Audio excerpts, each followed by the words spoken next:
Okay, so let's start this visit by connecting to our platform. So here is the platform's login page. If you look up at the address bar, you can see the name we gave to our URL, digitalnotebooks.rise which is the name of the editor.ai, which is the extension, and that means artificial intelligence. Here is small text to welcome the learner. Training social workers beyond borders. Welcome to your online community. There you can recognize the logo specific to our training portal, Digital Notebooks for Social Work, and then I'm going to connect to the platform. So I created a fictitious learner, Jon Snow. So I enter his login and password. That's it. That's already pre-recorded. It's magic. And now I can log on. So here we can see our learner, Jon Snow, who is registered for his course. At the top in the menu, there are 4 different spaces.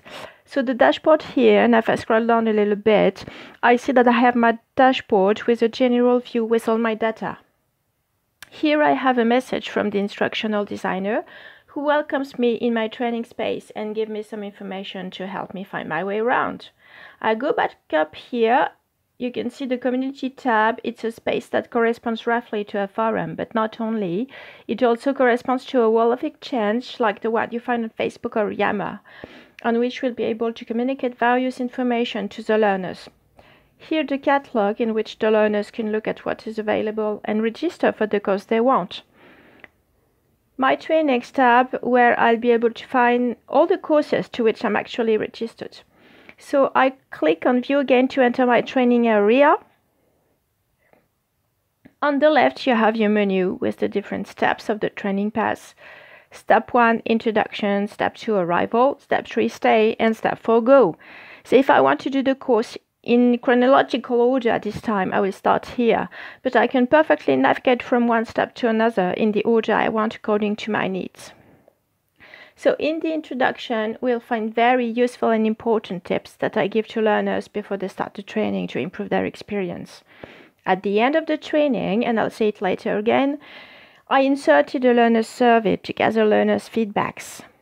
So as far as we're concerned, we're going to do the visit in chronological order, so I'll start with the introductory module. So as you can see, the window is a bit small, so I'm going to click right away on the double arrow as I do there to enlarge my window and have a much better view. Wonderful. So I enter the player that is composed of 3 distinct parts. On my left, I have the menu with the different slides. I can navigate from one slide to another in any order. I can decide to hide the menu by clicking on the vegan burger here.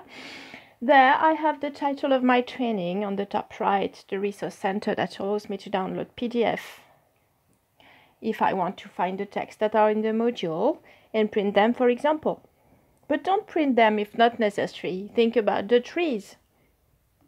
So I'm going to start my training by clicking on the Start the Journey button. So here is an introductory video. Each module is structured in the same way.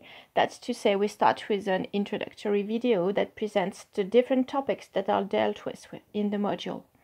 So here we see the wonderful Professor Ravi Kohli, who introduces the whole course and then the different themes of this introductory module. One of the 3 themes which is discussed here is that of the reasons for the departure of young people from their countries of origin. So here you can see an online text in which I can navigate by clicking on these buttons. If I wish to find this text in the Resource Center to download the PDF, it's possible. So I click here and I find it. That's very handy. And by the way, we were really lucky to have 2 brilliant writers to write the text within this notebook, Professor Ravi Kohli and Helen Jevgenijevic, who we're going to watch in a video a bit later. I'll click on Next button, and here I have a very interesting interactive content. Why do young people leave their homelands? So as you will see, this slide goes deeper into the subject. So if I click on the small numbers here, the 7 main reasons why young people actually leave their countries are displayed. For example, here, being sent by his family to study and work to build a better future and be able to send money back to his family living in poverty. So what is described here is typically the case of the young person mandated by his family and who has to find work in the so-called richer countries. and who must send his salary or part of his salary to his family back home.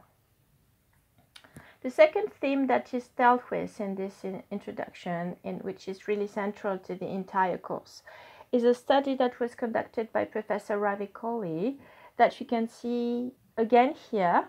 Really cool picture, by the way, Ravi.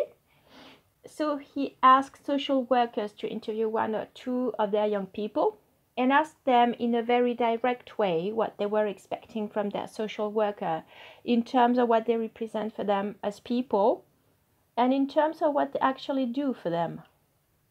So it's called Being and Doing, and I will just show you brief parts of this animation because it actually lasts around 15 minutes. And then I'll go over to the following content.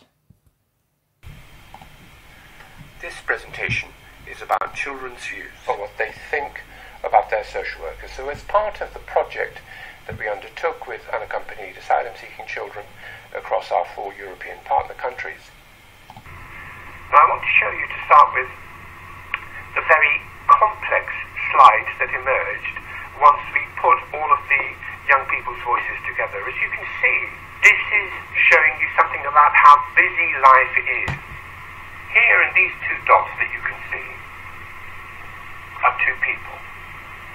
And as you can see, they are anticipating each other's presence, they are talking to each other, and they are representing 2 fundamental aspects of getting things right between the social worker and the child. Those 2 dimensions, as I said in the introduction, are about being and doing.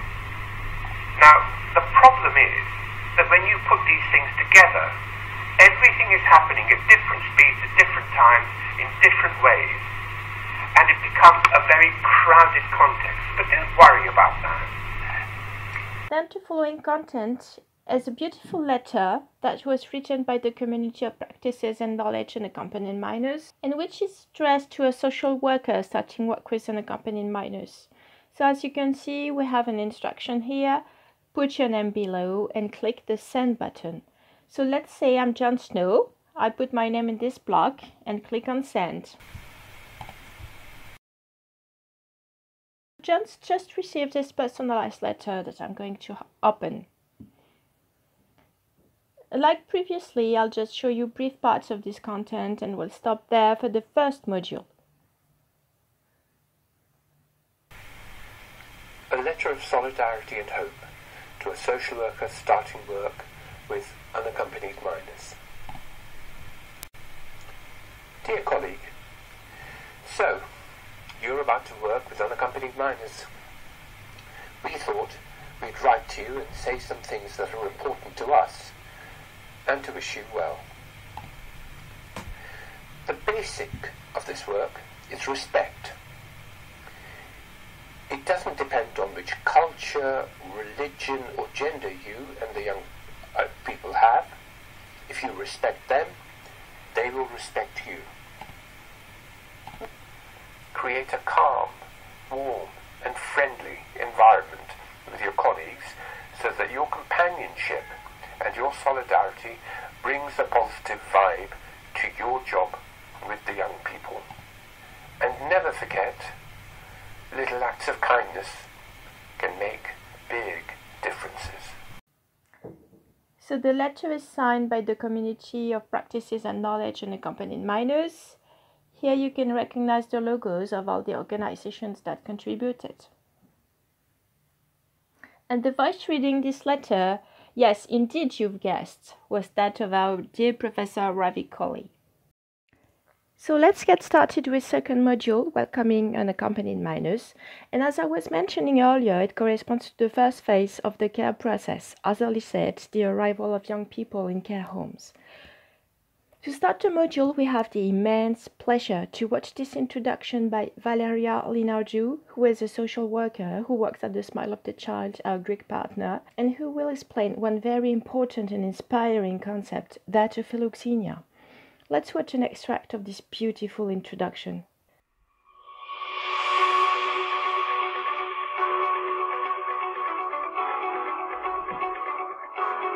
Hello and welcome.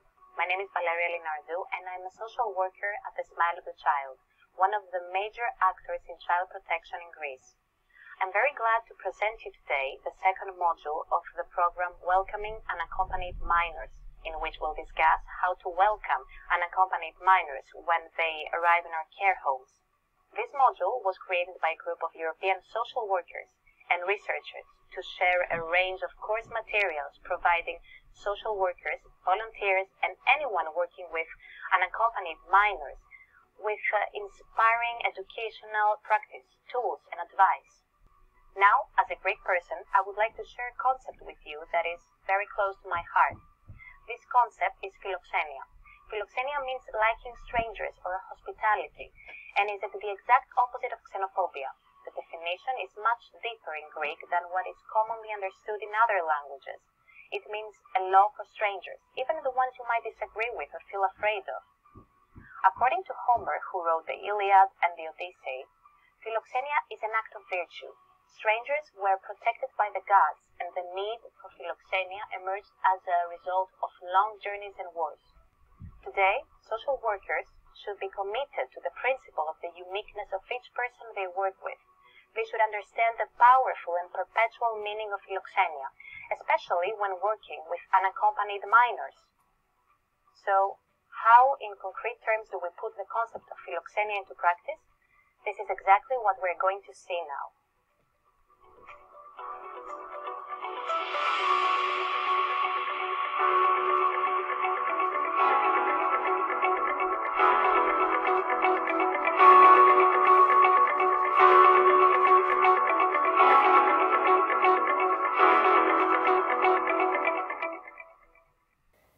So we have two chapters here. The first one deals with the importance of hospitality and the importance of preparing the welcome time with great care. So here the learner will find diverse content on how to make the newly comer feel truly welcomed in a very practical manner. Like in this video, in which the learner will discover that using words in the young person's mother tongue is a means to show them we care. Cooking and sharing a meal together is also another way to celebrate the young person who's just arrived. So, for example, we can work on several objectives related to this activity. And here I'm showing you an interactive content that I crafted to display these various goals. So just passing your mouse over these vivid squares will reveal several objectives that you can work on while cooking or preparing food and ingredients. For instance, here, learning simple recipes, reading, remembering, practicing and repeating the recipes. You can work on memorization, mathematics. As you can see, there are plenty of examples. Next is a tool called Life Journey. This tool is a workshop that we can put in place sometime after the arrival of the young person in the care home in order to know him better, to start creating links, and to gather information on what he experienced during his migratory journey, or about his life when he lived in his country, and also on his life goals. All this in a non-intrusive manner. So here we have two clickable buttons, and if I click here, I'm not going to do it, I can download a PDF document describing the tool. And there we can download ready-to-use material that I'm going to show you. So this is an educational sheet in which we'll work together with the young person on his or her personal timeline. First, the past, then the present, and finally the future of the young person. So this activity will really be helpful to better engage and communicate with young people and to reinforce a relationship based on trust and exchange. In the second chapter, we'll work on how to build a safe environment for young people right from the start and throughout their stay, which means providing them with specific and regular information on what is going on, as described here in this text, and also on being attentive to their information needs and treat their need for information with respect. To end this module with a video in which we've interviewed two experts, Daniel Senovilla Hernandez, whom you can see now, and who is a researcher at the Migrantaire, which is a lab specialized in the study of international migrations in Poitiers, and also Hélène Tchevchenichevic, who is a national project manager at Apprenti d'Auteuil. We'll watch a small excerpt of this interesting video entitled Helping Them to Feel Safe. Then we'll move on to step 3 of the training path.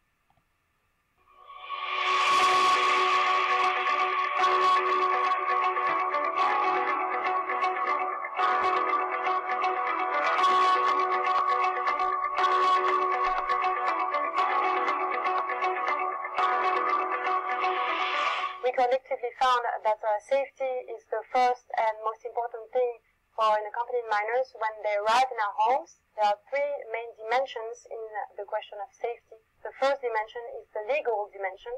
For example, something very important is to tell them what is going on administratively and legally for them, so they understand and they feel safer to understand their situation. The second dimension is the practical dimension. It's very important to take the time to welcome them warmly and personally and to respect them as human beings and treat them with dignity because they're human beings and we are all equals. Last thing, which is very important, I have to recall that the right to information is a necessary step to exert the fundamental right of the child to express his or her views, which is set up by the Article 12 of the Convention on the Rights of the Child. So I hope you've enjoyed this quick overview on how to welcome unaccompanied minors. Now let's explore together step 3 on how to accompany young people during their stay in care homes. So let's now discover daily companionship, which is the longest module of this training path. The module starts with a video introduction by Jean Zenet, who is in charge of the international program for the protection of children in street situation at Apprentis d'Auteuil. I'd like to show you a specific excerpt of this video in which Jean evokes an episode of his past at the time when he was an educator. He tells us the story of a young African boy whose name was Magloire and who left his family and life in Africa for Europe. So let's listen to this beautiful true story. Pour terminer, j'aimerais vous raconter une histoire, celle du jeune Magloire. Magloire, lorsqu'il arriva dans notre structure, il était toujours silencieux et renfermé sur lui-même. Il ne disait pas un mot. Cette absence de parole m'inquiétait énormément. Je me sentais totalement impuissant face à lui. Je ne savais pas comment faire pour l'aider. Et puis, après quelques mois passés ensemble, il commença à s'ouvrir et à me parler. J'ai découvert que son silence cachait un lourd fardeau. Il était l'aîné de sa famille. Son père était décédé, laissant à la famille pour seule possession un troupeau de bœufs. Le jeune avait décidé de se lancer dans l'aventure de l'Europe. Pour financer le voyage, la famille vendit tout le troupeau. Magloire était parti avec l'espoir qu'une fois arrivé en Europe, il trouverait un travail et enverrait de l'argent à sa famille restée au pays. Bien entendu, vous devinez la suite. La réalité fut tout autre. Il ne peut rien envoyer. Passer du temps avec lui et connaître son histoire personnelle nous rapprocha. Ce rapprochement lui permit de reprendre confiance et lui redonna la force de continuer à se battre pour lui et pour sa famille. L'accompagnement au quotidien des mineurs non accompagnés va bien au-delà des simples démarches administratives et du suivi de son dossier. Accompagner un jeune au quotidien signifie être capable d'être là pour lui, lorsqu'il a besoin d'être rassuré, lorsqu'il a simplement besoin de parler ou de ne rien dire pour partager ses espoirs, ses rêves, ses pleurs et ses rires. Bonne formation. Thanks, Jean, for this great sharing of experience. It emphasizes again the importance for educators to develop qualities of listening and pinpoints the importance of showing them an attentive and gentle presence, always respectful of their personal and own rhythms.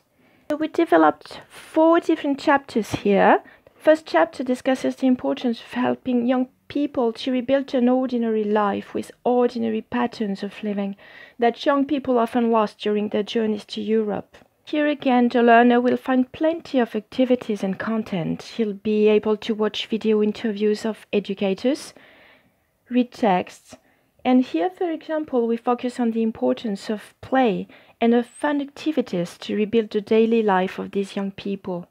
So still more video and texts, and I'll make a stop here to show you this interview of Claude Chevalier, who is an educator at Apprentis d'Auteuil.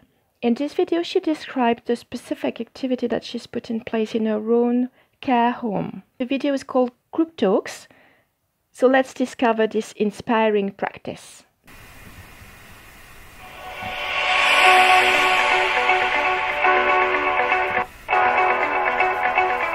J'ai un espace spécifique qu'on a appelé groupe de parole et qui me permet justement de faire parler l'autre de sa culture à un moment où le jeune est dans une autre culture. Il arrive d'un autre pays et d'un seul coup tout change autour de lui. L'architecture, la manière dont on s'habille, la manière dont on salue, ce qu'on va manger. Et donc dans ces groupes de parole, je cherche un objet commun qui nous rassemble tous. Et par exemple, on va parler du mariage et ça va être un échange. Dans ton pays, comment on se marie? Dans mon pays, comment on se marie? On peut aussi parler des... Qu'est-ce qui t'apporte le bonheur? Est-ce qu'il y a des objets chez toi, dans ton pays, qui apportent le bonheur? Et quand c'est comme ça, moi j'arrive avec un fer à cheval, un trèfle à 4 feuilles, et du coup les jeunes se disent, eux aussi ils ont des choses qui nous sont communes. Nous aussi on a des croyances un peu comme ça, un peu parvenues, des trèfles à 4 feuilles qui va t'apporter quelque chose. Et il y a quelque chose de l'ordre d'une libération. Et ce qui est aussi intéressant, c'est qu'à la fin, c'est pas comme une magie, on se remercie tous. Ça veut dire que d'avoir travaillé l'interculturalité, tu t'es enrichi. Tu vois, tu as appris de l'autre. C'est ça que moi j'ai envie de dire, que l'interculturalité c'est une richesse et qui te ramène simplement à une humanité. On a tous des points communs, on fait tous des choses, on les fait peut-être de manière différente, mais on est humain, tout simplement. The following content is a tool that is called the Care Pathway Board Game. So it's a tool that will serve to discuss with the young person his needs for a more or less close support from the educator, as well as the needs to interact with people other than the educator. This game can be played throughout the stay, that is, from the arrival of the young person until his or her departure from the children's care home. There are 3 clickable buttons. The first 2 are PDFs that are a description of the game and instructions to play. The third is ready-to-use material that is printable and that consists in a game board with different decks of cards. Just showing you the gaming board and the 3 colorful decks of cards that are really nice to play with. Let's explore what's next. Chapter 2. Chapter 2 deals with the notion of time. Our goal here is still to help young people find again the notion of a normal life, which will lead us to explore the way that unaccompanied minors perceive time, the emotional time, as well as the cultural time. The educator's mission will be to rebuild a mutual temporality with the young people. So here we give the learner golden advice in order to better manage his own time as a professional. Because you know that one of the major challenges of educators is that they're often bogged down in all that constant papers and administration. So here in this audio content, we interviewed 3 educators who will explain what the notion of time means to them as field experts, and as practice is often completed by theory. Professor Ravi Kohli offers us here a fundamental understanding of what he calls the temporal kaleidoscope that reflects unaccompanied children's lives. Then, if I click, for example, here on this little cross, I can listen to the audio interview of Eliana Ima. Eliana is an Italian educator. We can read here a short biography of hers. Here you can use the player and launch the content by clicking on the play symbol, as I do here. Time has two connotations. The first one is a cultural connotation, and the second one is, in my opinion, a sort of emotional connotation. So I stop here. We can download the audio transcript if needed, and then clicking here will lead us back to the menu, where the learner is free to continue listening to another interview. Moving on to chapter 3, which deals with how the educator can cope with the emotional outbursts that young people sometimes have, such as anger, grief, stress, or overwhelming frustration due to family problems. So in order to illustrate this challenge and make the learner think about his own practices when faced with this type of situation, we've filmed a little sketch with 2 educators. So here is Elma. Elma is her real name. She's an Italian educator working at Salesiani per il Sociale. She will play the role of a social worker working in a care home. And here is Patricia, who is a French educator who works at Apprenti d'Auteuil. Patricia will play the role of an unaccompanied minor. So as you'll see, it's an interactive video that is clustered in 2 different scenes. For each scene, the learner will be asked to take a step back and think about what he or she would have done in the same situation. So let's see how it goes.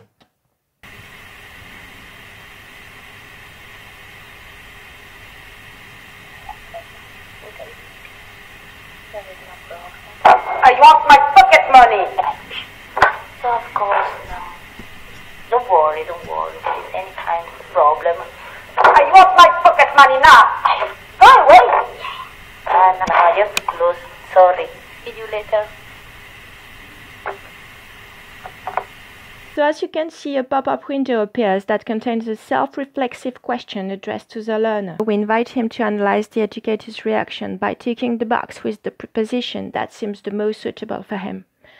This content is also perfect for a team exercise and could give way to interesting debate and discussions on what to do when confronted to this type of scenario. Chapter 4, Privacy, Secrets and Silences. We'll see here how the educator should welcome and understand the silence of young people and how to cope with the fact that sometimes they are not willing to tell the educator what really happened during their migratory journey or about their past life. So here we find again a text that deals with this theme and a video in which Professor Ravi Kohli shares with us the fruit of his research on the subject and insists on the importance of respecting young people's private life and right for silence. Let's listen to an extract of this cream of the crop interview. The point about this constructed story is that it isn't all lies.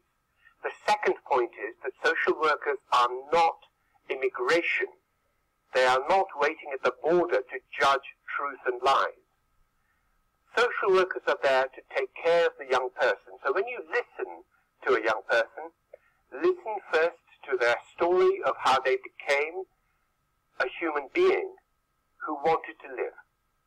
Don't judge them about whether they are telling the truth in relation to the asylum story. They may at a later time choose to tell you. They may not choose to tell you. That's not your concern when you meet them first of all. When you meet them first, forget about truth and lies, put them in the background. Appreciate the human being in front of your face. Then we discover another very nice tool called Caring Attitude.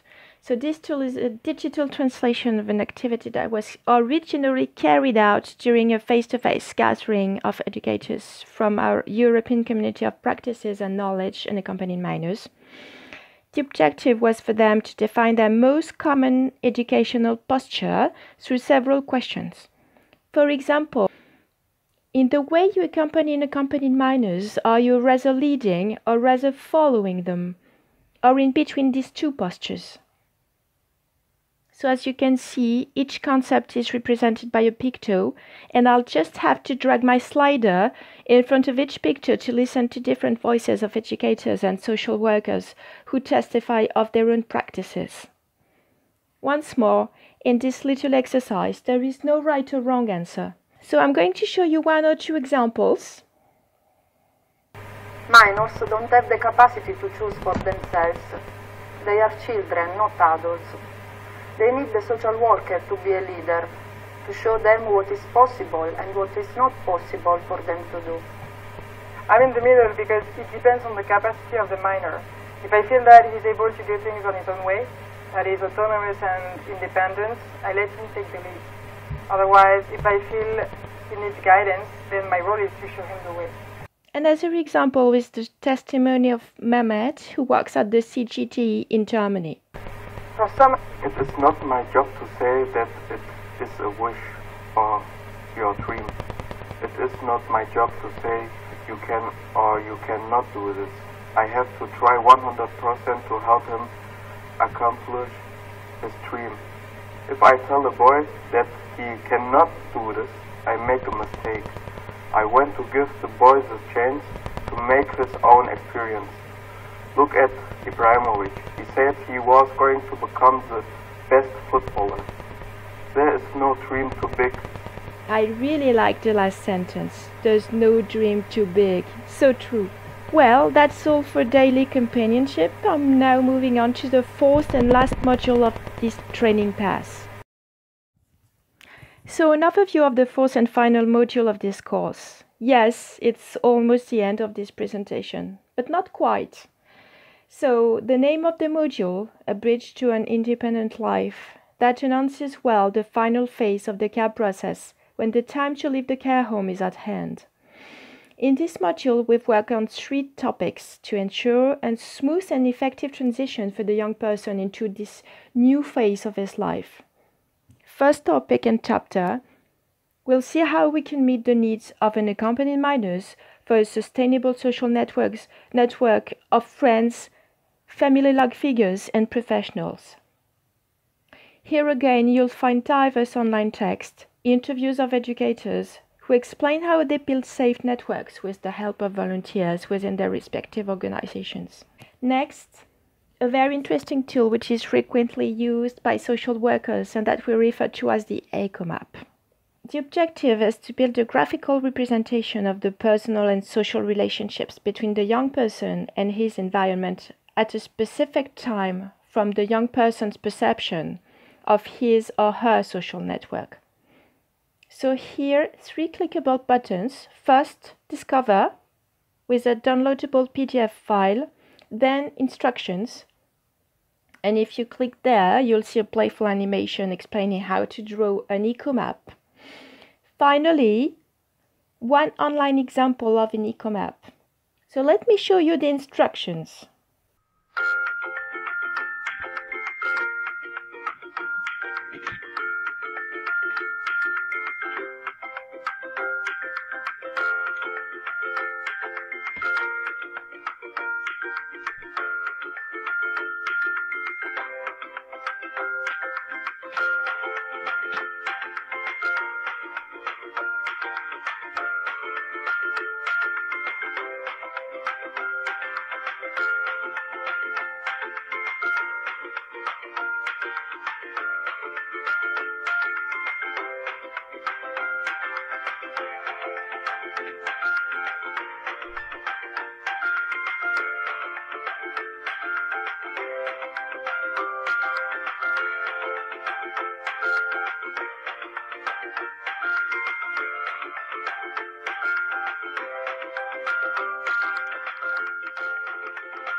So at the end of the animation, the learner can indeed download a recap by clicking on the arrow here. Easy peasy. So now let's see what the online example looks like. Here's Sunil's EcoMap. Sunil is a fictitious unaccompanied minor. So when I run my mouse over the pictures, I can see the different roles that are held by people and institutions in Sunil's network. This representation goes well beyond simply biological relationships of the family that we have here. It also takes into account the external links, such as friendships that I show you here, education and employment, professional and institutions, without forgetting the quality of these links. So doing this nice exercise is another way to show your interest in the young person's life. Chapter 2 deals with the topic of safety, which is a thematic that we already have worked on in welcoming unaccompanied minors. So working on safety in the few months before the young person leaves the care home is of paramount importance, and although the legislation is different in every country and the situation of each young person is specific, there's common ground on which the educator and the young person have to work, and which we have assembled in the form of a checklist. So here is the checklist, and as you can see, it consists in 5 different fields: administrative procedures, housing, professional life, health, and budget issues.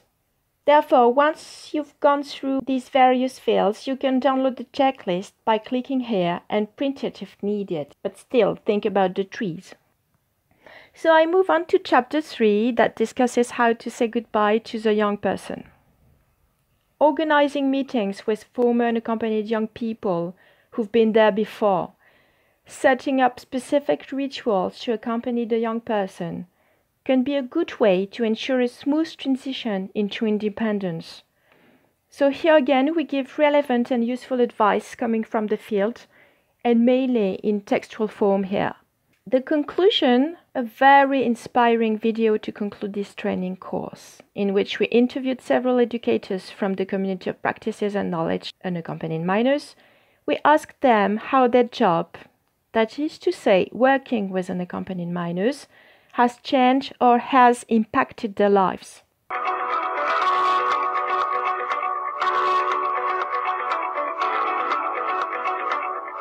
Working with unaccompanied minors really changed my life because I learned so many new things, like culture, like different point of views. It's working with minors in general, children. They are children. There is no difference between unaccompanied minors and children. Travailler avec les mineurs non accompagnés m'a beaucoup apporté dans la vie. Déjà une sérénité au niveau de mon travail avec ces jeunes. Et je me rends compte que j'ai développé le sentiment d'empathie. This job is exciting. It gives me the desire and the strength to learn continuously. It opens my eyes to the needs of the others. It also changes my way of thinking and my way of living. During my traveling in Kenya, the experience from work with the minors, they helped me in the country. So I learned something about the language, and I come back to work and I could speak with the minors some words from Kenya, and they were so happy. They were very feel close to me. Ça rejaillit dans ma vie personnelle, ce que les mineurs non accompagnés m'ont apporté. C'est pour ça, quand la direction m'appelle, on va recevoir telle personne, vraiment je te reçois tel que tu es, avec le seul bagage que tu as, ta culture, et c'est ce que j'essaie de vivre dans ma vie personnelle aujourd'hui. Et à chaque fois, les gens ont tendance à me dire, tu aimes tellement ce que tu fais aujourd'hui que on a l'impression que ça rejaillit dans ta vie. C'est grâce à ce travail-là, que je fais auprès des mineurs non accompagnés. It's not only about refugees or great children or children from all over the world. They all have the same needs, like love, care, trust, support. So for me it's a gift and is a big responsibility because I have to support them and give them a better chance to their new life. Working with the unaccompanied minors helped me being more close to the reality and what's happening with all this refugee crisis, especially in Greece. So it's a job that keeps you alive and it's closer to the to reality than theory, which is perfectly fine, but for us working in the field is totally different. So much for the final video of this training pass. So I'll just show you the last slide where the learner is congratulated for having finished the course and is being offered a little goodie. So when I click here, I can download a nice poster with 21 good practices on how to accompany unaccompanied minors. So of course the learner can print this poster and post it in his care home. As I know you don't want the demo to end here yet, I'll show you one more thing. So when the learner returns to his learning pass, there's just one more little thing he needs to do, which is, as I was telling you at the beginning of this presentation, answering a short survey in 5 points. First, the learner should tell us if the course has met his expectations. He can choose the number of stars that he wants to attribute to this question. Then he's got to tell us if he would recommend this course to one of his colleagues, what his 3 favorite contents are, and very important, which practices or advice or tools he's going to use when he'll be back in the field. Finally, what suggestions he could give for us to improve this training. So once he's finished to fill this, he returns to the top of the page, he clicks on Finished, and a beautiful pop-up window appears to congratulate our successful learner for finishing his course. This is the end of this presentation. Thank you so much for all your attention. I hope you had a great time and that this presentation has lived up to your expectations. Thank you.